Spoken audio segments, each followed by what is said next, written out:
بات تو یہ دیکھیں کہ یہ موٹاپا ہے، یہ آپ کا بائی برتھ ہے، یعنی یہ ماس ہے یا فیٹ ہے.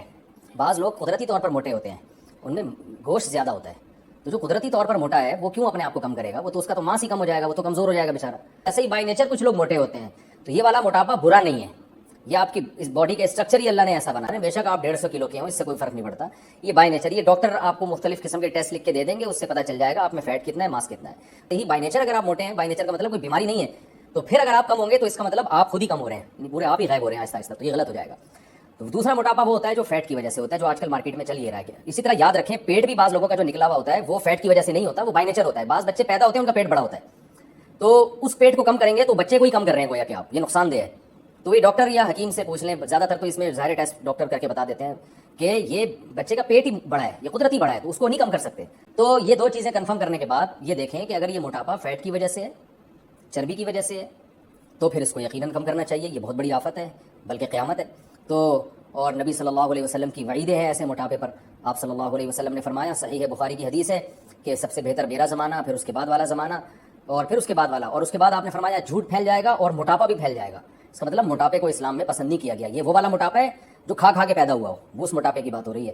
تو یہ والا موٹاپا اللہ تعالیٰ کو بالکل بھی پسند نہیں ہے، اور انسان کی صحت کے لیے بھی تباہی ہے. اس کے لیے جو سب سے بہترین چیز ہے وہ ہے آپ جاگنگ کریں صبح صبح اٹھ کے. آپ کہہ سکتے ہیں کہ ہم سے تو چلا نہیں جاتا، موٹاپے کی وجہ سے بھاگے گا کون؟ تو جتنا بھاگا جا رہا ہے اتنا بھاگیں. پہلے تیز چلیں، تیز چلنے کی عادت ڈالیں، اسپیڈ کے ساتھ چلیں. یہ جو پارکوں میں جس طرح سے لوگ صبح صبح چل رہے ہیں، یہ چلنا بیکار چلنا ہے، اس سے کچھ بھی نہیں ہوگا.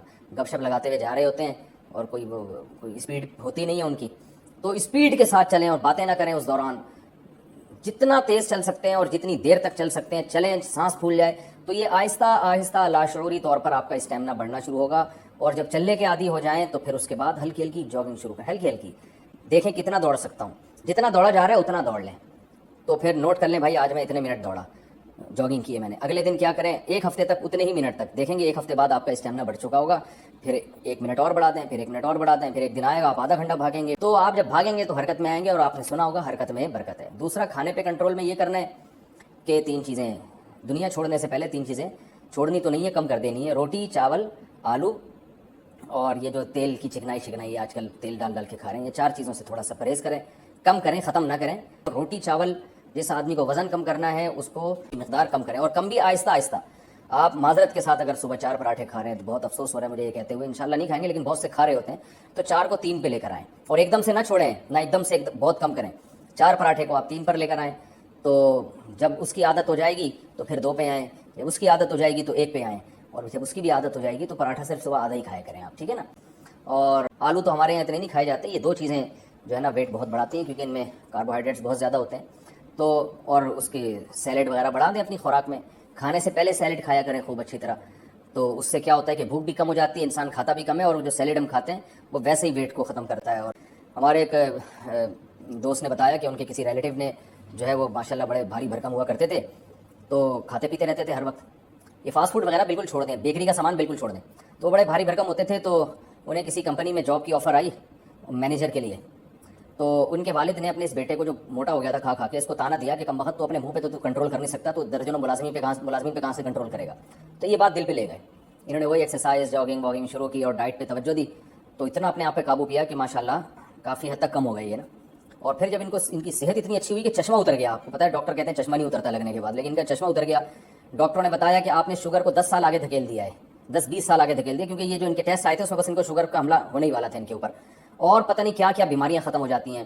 تو بھائی موٹاپا تو بہت ہی خطرناک چیز ہے. کینسر، ڈاکٹر نے مجھے خود بتایا، کینسر کے اسپیشلسٹ نے، کہ کینسر کے جتنے پیشنٹ آتے ہیں اکثر ان پیشنٹ کی ہسٹری میں جب آپ غور کریں تو موٹاپا ہی ہوتا ہے. تو بہت ساری بیماریاں اس سے. تو منہ پہ بھی کنٹرول کریں اور تھوڑا سا فزیکل ایکٹیویٹیز کو بڑھائیں. بیری کا شہد جو ہے صبح نہار منہ گرم پانی میں آپ اگر قہوہ بنا کے پئیں گے تو اس سے بھی فائدہ ہوتا ہے. بہت تیزی سے پیٹ کی چربی، یعنی مشاہدہ یہ ہوا ہے کہ جن لوگوں کا پیٹ نکلا ہوا تھا وہ یہ تھوڑا گرم پانی میں جب بیری کا شہد ڈال کے پیتے ہیں تو بیری کے شہد میں حکیم لوگ کہتے ہیں کہ فیٹ ختم کرنے کی کچھ کیمیکل قدرتی طور پر ہوتے ہیں، سدرا شہد جسے کہا جاتا ہے. تو اس سے بھی بڑی جلدی پیٹ جو ہے توند کم ہونا شروع ہوتی ہے. کچھ لوگ حماقتیں کرتے ہیں، سرکہ پینا شروع کر دیتے ہیں نہار منہ. کچھ یہ کرتے ہیں کہ خالی پیٹ لیمن کا قہوہ پینا شروع کر دیتے ہیں.